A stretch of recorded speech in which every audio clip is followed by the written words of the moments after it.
자, 김태선 본부장님께 여쭤볼게요. 자, 오늘 시장은 한 줄 평으로 어떻게 표현을 해주고 싶으신지 한번 들어볼게요. 네, 정말 오랜만에 거래량들이 좀 늘어나고 있어요. 그래서 코스피 코스닥 늘어난 거래량에 따른 빠른 순환매에 조금 더 집중하자라는 시장 한 줄 평을 좀 드리고 싶은 게 보통 지수를 본 다음에 종목을 보자라는 말들을 많이 하죠. 하지만 이제 2월달 들어오면서부터 종목이 먼저 움직이고 나서 보면 늦더라고요. 그래서 지금은 지수가 어디로 가느냐에 따라서 움직이기보단 개별 스토리라든지 개별 수급이 조금 쏟아지는 쪽에 집중을 하셔야 된다. 지난주에 대표적인 게 한화지 않습니까? 여기서 또 갈까 싶었는데 또 가는 모습들이 하나그룹주 전반적으로 나타났고 하나뿐만 아니라 또 뒤를 이어서 LS그룹도 마찬가지고 그래서 지금은 거래량이 늘어났기에 그에 따른 순환매 장세에 조금 더 유연하게 대응하실 수 있는 분들이 좋은 결과를 좀 낼 수 있지 않겠나라는 의견 드리겠습니다. 그러면은 사실 저희가 네. 이 시장을 볼 때 하나하나의 기업들을 볼 때는 다양한 지표를 참고를 하는데 그렇죠. 지금 같은 시장에서는 대부분 거래량이라든지 거래대금이 많이 실린 쪽으로의 기업들을 지켜봐야 될까요, 본부장님? 그런데 이제 주가 위치가 조금 다른 거죠. 예를 들어서 역사적인 신고가에서 거래량이 터지거나 지금 수급이 붙어주게 되면 사실 많은 개인 투자자분들이 단기적으로 공략하시기엔 그런 종목군들을 보는 게 일반적인 패턴이고 일반적인 정석이라고 좀 말씀드릴 수는 있을 것 같아요. 하지만 지금은 대응을 아차하는 순간에 못하면 굉장히 또 빠르게 변동성을 좀 보일 수 있는 시장이라 저는 고점에서 내가 하루 종일 장을 보고 대응할 수 없으신 분들이라면 오히려 바닥권에서 지금 수급의 개선세가 나오는 쪽 제법 많거든요. 지난주와 이번 주 대표적으로 보면 뭐 TLB와 같은 기업들, 그러니까 CXL과 같은 관련 기업들 수급 도니까 이쪽이 지금 막 치고 나가고 심텍도 치고 나가고 오히려 유리기판 쪽이 쉬어가니까 그동안에 덜 올랐던 쪽에서 이제 시세의 흐름들이 좀 나오고 있어서 이런 부분들을 저는 잘 체크를 하셔야 되지 않을까라는 생각이 들고 있고 그러니까 한 가지 또 예를 들면 지난주 주말 내내 우리나라 증시 안 좋은 뉴스가 굳이 하나 뽑아보자면 원전에 대한 이야기. 폴란드에 어쩌고 저쩌고 그런데 우리는 지금 폴란드 보고 있는 거 아닙니다. 체코 보고 있는 거예요. 있습니다. 그래서 만약 폴란드 때문에 조정이 나왔는데 그 조정 이후에 수급이 들어오면 그건 매수의 타이밍으로 봐야겠죠. 지금 두산에너빌리티라든지 대다수의 원전주들이 장 중후반부 들어오면서 수급이 지금 붙고 있잖아요. 그러면 이런 쪽으로 우리가 관심을 가져보는 게 지금은 더 전략적인 어떤 매매할 때 좋은 선택지가 될 수 있다는 의견 드리겠습니다. 수급 순환매에 집중해 보시면서요. 시장의 흐름을 여러분들이 잘 파악해 보시는 게 지금 시장에서는 중요할 것 같습니다. 자, 우리 시장 또 마감가도 잘 형성되고 있는데요. 그렇다면 이 타이밍에서 우리가 어떤 이슈에 오늘은 집중을 해봐야 할지 본부장님과 자세히 나눠보겠습니다. 오늘은 조금 악재에 집중을 해봐야 될 것 같네요. 그 안에서 전략이 있을 것 같으니까요. 자, 오늘의 5이슈 어떤 주제 열어볼까요? 일단 2차 전지 이야기를 이제는 다시 한번 우리가 유심히 고민해 볼 필요는 좀 있을 것 같아요. 오랜만에 또. 그렇죠. 그래서 이제 2차 전지 네. 실적도 주가도 쇼크인데 왜 가지고 왔느냐. 그러게요. 네. 그런데 오늘 지금 반등폭 나오는 거 보면 2차 전지주 안에서 굉장히 큰 폭으로 상승하는 쪽이 있어요. 그래서 그 부분을 좀 나눠서 설명을 드리려고 가지고 왔는데 지난주에 무슨 이야기가 하나 있었냐면 현대차가 다가오는 3월부터 전고체를 양산할 수 있겠다라고 합니다. 그런데 전고체가 이 2차 전지 배터리 꿈의 배터리로 불리우잖아요. 네. 왜 꿈의 배터리로 불리우죠? 발열에도 안전하고요. 안전하고 그리고 충전도 굉장히 빠르고 빠르고요. 단점은 비싸죠. 그런데 지금 전기차가 많이 팔리고 있는 상황도 아닌데 과연 이 전고체를 양산을 해서 얼마만큼의 생산성을 보여줄 수 있을 것이며 하물며 이 전고체가 탑재된 전기차의 가격은 그럼 얼마일 것인가 이 부분을 고민을 해보면 저는 전고체 배터리 이 생산을 한다? 이게 당장의 재무제표에 이익이 되는 건 아니지만 상징성은 어느 정도 확보를 했다라고 좀 보시면 될 것 같아요. 그래서 2차 전지 주들 안에서 지난주부터 대표적으로 레이크 머티리얼즈, 이수 스페셜티 케미칼, 이 한농화성과 같은 어떻게 보면 전고체 관련주들의 힘이 굉장히 빠르게 나타나고 있는데 이들의 주가의 위치를 보면 여러분들도 아시다시피 지난 2년 동안 계속 조정을 받아왔습니다. 제가 앞서서도 뭐라 그랬죠? 수급이 들어오는 것 되게 중요한데 어느 위치에서 들어오느냐가 지금 가장 중요한 포인트라고 말씀드렸죠. 레이크 머티리얼즈 같은 경우에는 여러분들 차트 보시면 재작년 고점이 33,000원입니다. 근데 최근에 받는 직전의 가격이 10,000원대예요. 그러니까 고점 대비 거의 70, 80% 조정받았다가 10,000원에서 지금 17,000원까지 오는데 2주도 안 걸렸습니다. 그러니까 70% 오르는데 그만큼 지금 바닥권에서 그동안에 뭐 여러 가지 주가도 안 좋고 실적도 안 좋아서 빠진 쪽에 대한 순환매가 돌아오게 되면 이렇게 굉장히 강하게 이 리바운딩이 나온다라는 것을 좀 알고 계셔야 될 것 같고, 근데 왜 그중에서 다른 업종들도 다 많은데 하필이면 2차 전지냐라고 하면 이제 3월 달에 뭐가 시작을 하냐? 공매도가 시작을 합니다. 그러면 매도 포지션을 갖고 있었던 물량들이 일정 부분 청산을 하게 되죠. 쉽게 설명을 드릴게요.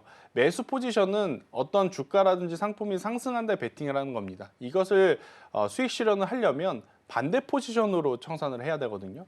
반대로 하락한다에 베팅한 매도 포지션을 청산을 하려면 매수로 전환이 돼야 됩니다.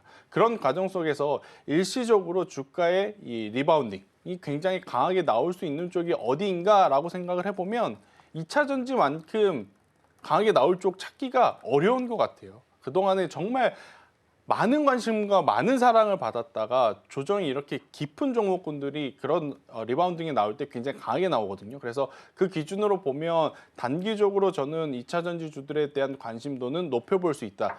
대신 에코프로비엠이라든지 에코프로, 포스코홀딩스, LG에너솔루션 2년 전에 높은 가격대 사신 분들에게 지금 추가 매수를 하자라고 말씀드리는 것은 아니고요. 만약에 포트에 2차 전지주들이 없으셨던 분들이 계시다면 저는 2차 전지주들이 한번 수급적으로 움직이게 되었을 때 굉장히 강한 바운딩이 나올 수 있겠다라는 의견을 한번 드려보도록 하겠습니다. 네.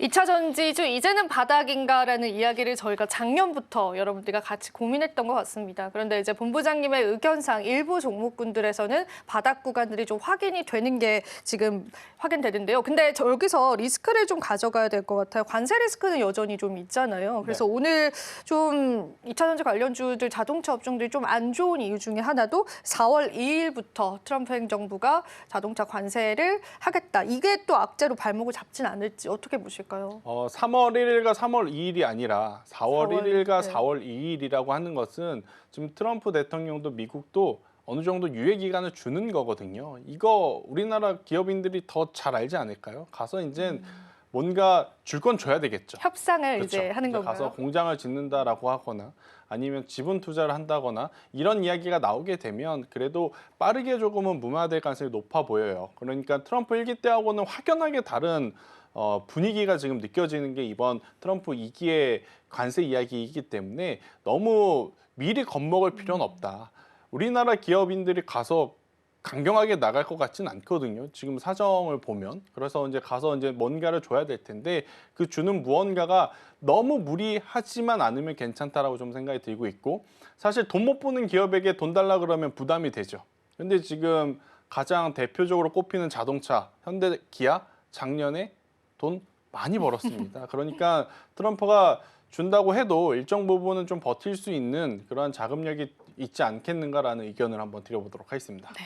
사실 관세를 부과하는 데까지의 시간이 있기 때문에 그 안에서 다양한 협상 카드들이 그 협상 테이블에 올라올 수 있다는 가능성들이 있습니다. 그래서 우리 입장에서는 어느 정도 시간을 벌었다라고 시장에서는 받아들이는 경향도 있었던 것 같아요.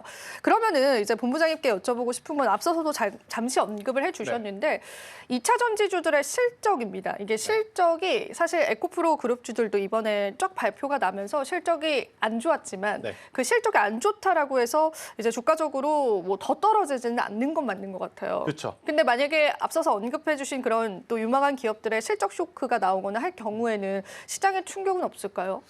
근데 실적이 빠르게 좋아질 수는 없을 것 같아요. 왜냐하면 2차 전지의 가장 대표적인 종목은 테슬라지 않습니까? 네. 테슬라도 지금 전기차 판매량에 대해서 왈가왈부 말이 많은 상황이라서 그 하위단에 걸려있는 밸류체인 기업들이 나홀로 독주 체제를 보이기란 좀 어렵죠.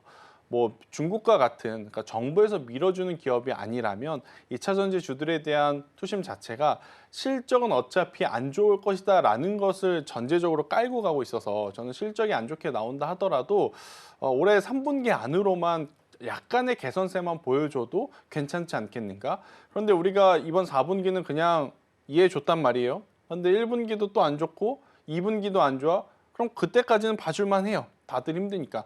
하지만 이 하반기로 갔는데도 불구하고 여전히 개선세가 안 나오고 조정의 폭이 깊어지면 지금의 주가도 높다라는 생각이 들 가능성이 높아요. 그래서 저는 2차 전지주들은 지금 당장 실적은 그렇게까지 중요하진 않지만 하반기 안으로는 개선이 되어야지 우리가 생각했던 추가적인 상승 그 이상의 힘이 좀 나올 수 있지 않겠나라는 의견 드리겠습니다.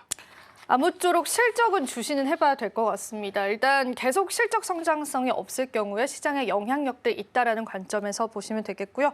자, 마지막으로 본부장님께 사실 저희가 2차 전지주들은요. 신규 진입 관점보다는 보유자분들이 굉장히 많으실 것 같아요. 그렇죠. 그분들에게 한번 총평을 들어보고 좀 보내드려 보도록 하겠습니다.